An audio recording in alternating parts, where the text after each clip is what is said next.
Hi guys, I did a post about these little wreaths the other day. I thought I would demonstrate this because I thought it was a cool idea. It's not new. People have used all kinds of different things to use for wreath forms, but this fits in my use what you got. So I have been taking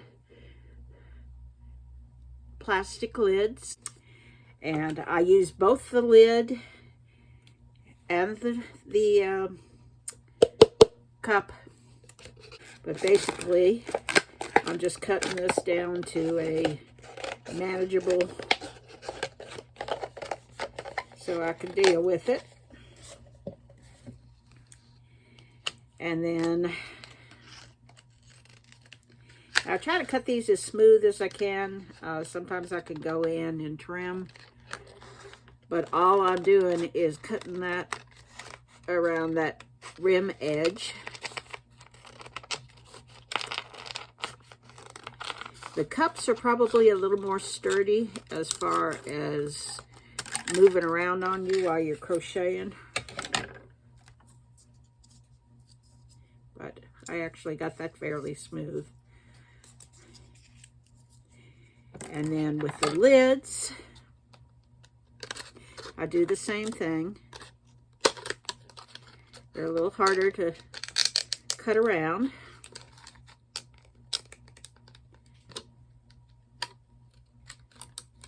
And a little more wobbly. But like I said, I use what I got. I've been kind of obsessed with these. I think I'm up to about 12 of them right now.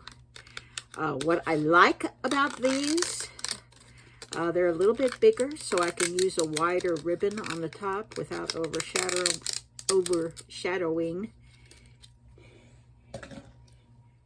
the ornament.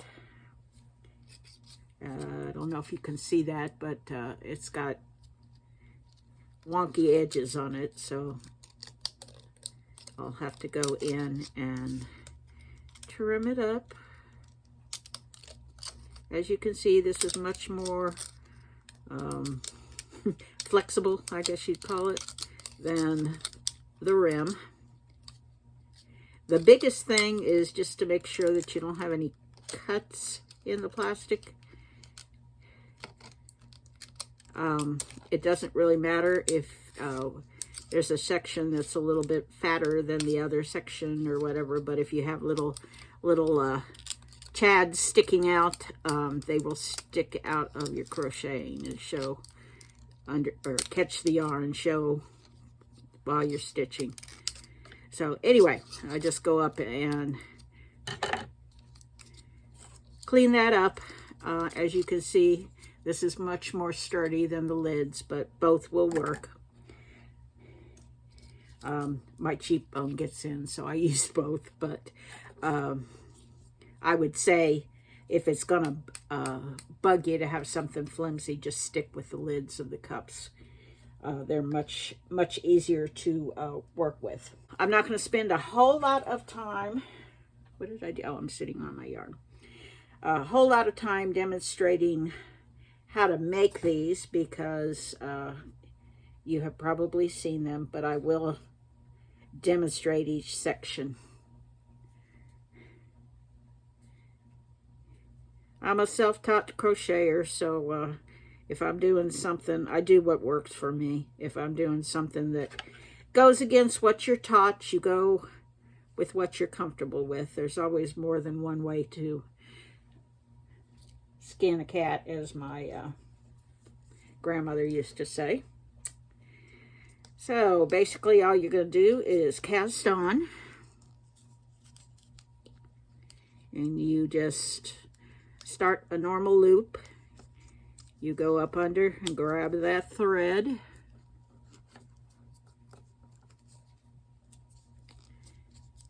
and pull it through. And there's going to be a tail, but you just hide that under your casting on. I came across something last night that was really cute. They were doing keychains shaped like little Christmas trees.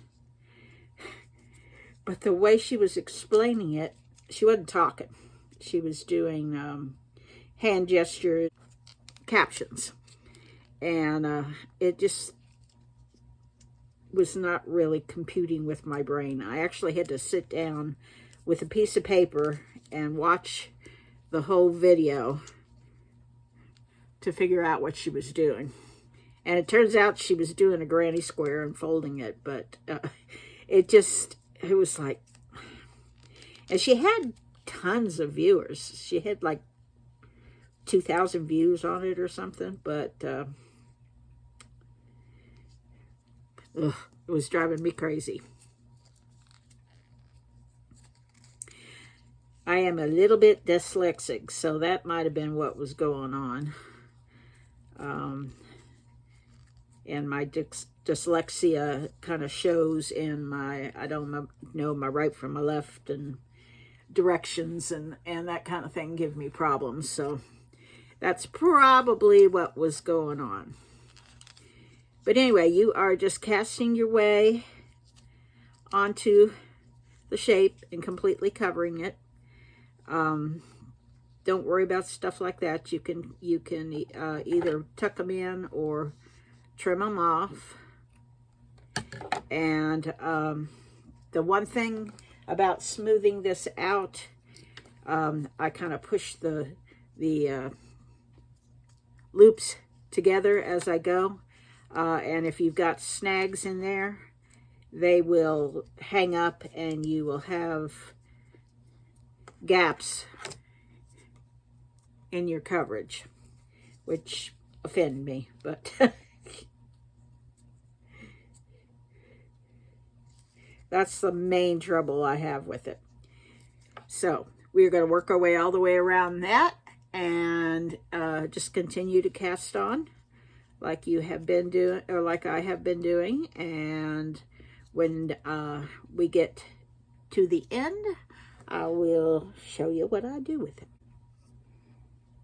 All right. Came back on, was talking away, and the phone turned itself off. So we are all the way around. I'm just going to do a couple more cast-ons to, I don't need 3 of them on there. You do a slip stitch,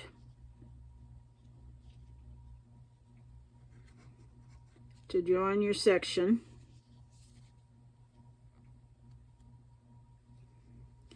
and I use that slip stitch to make a hang.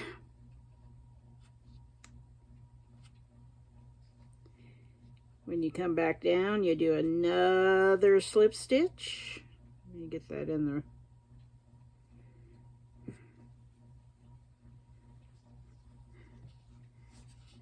Sometimes I will go ahead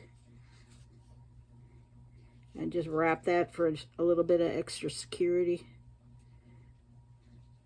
It's kind of six of one, half dozen of the other. But anyway, get your needle down in there, the next hole. Do another slip stitch.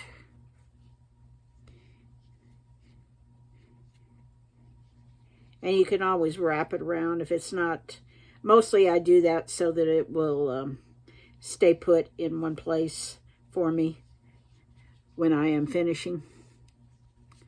But you could always do that later. You got that slip stitch to secure it. So we're going to do a half double.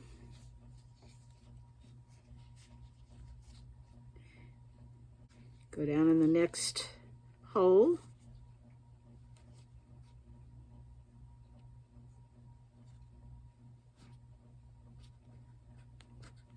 And do 2 double stitches in that hole.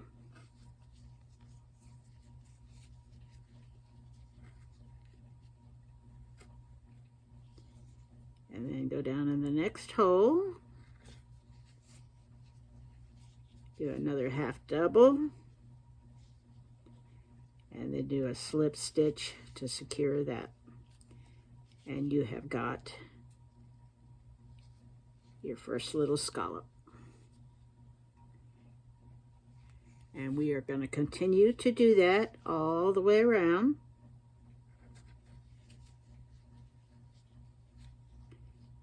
Half double. Down in the next hole.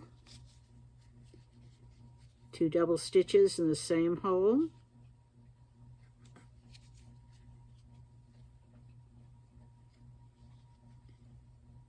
Half double in the next one. A slip stitch in the next one.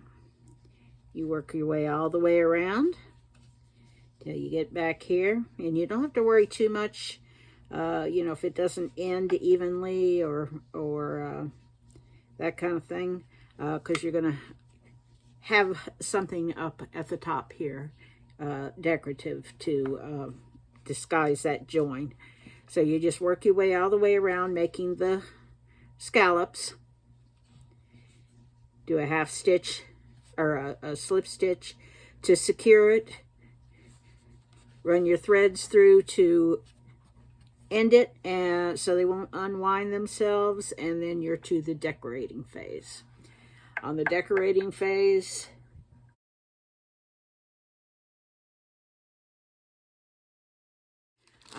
I got these from Temu recently. I'm thinking about maybe with this one, seeing if these will work. I have some half pearls. I could use those. I've been using my stash of sequins for most of them. And I also have little ornament sequins.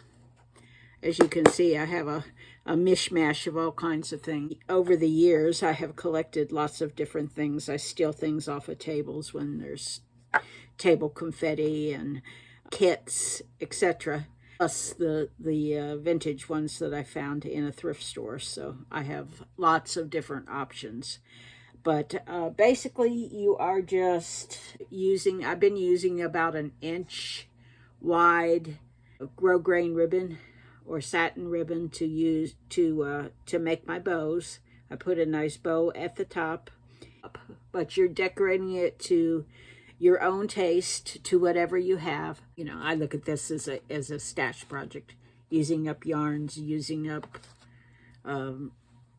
trim I already have, using up ribbons I already have, that kind of thing. The actual pattern for the wreaths is not new. It's all over the place. They've been making them for years. I've seen them where they just did the scalloped edge and a little bow in a different color yarn and called it that, you know, on the smaller ones. I've seen it where they did the scallop and then did, say, white, and did a running stitch all the way around and made a bow, and that was it. You can make them as simple as you want or as fancy as you want. Not that I would want to crochet with twine, but it would make a cute finish to have the form wrapped in and then decorate from there. In that instance, I would probably use, I have some pine cones and some fake greenery, so I might try one of those and see how it works out. But anyway, from this point on, it's just using your imagination and going to town with the decorating. You know, put your own touch on it. Don't be afraid to play around. Nothing is permanent. If you don't like it, you can, you know, what have you got in it? You know, take the yarn off the form and use something else, or redo it, or have at it. You know, don't be too persnickety with your crochet. You're going to be covering up a good part of it anyway. And just have fun with it.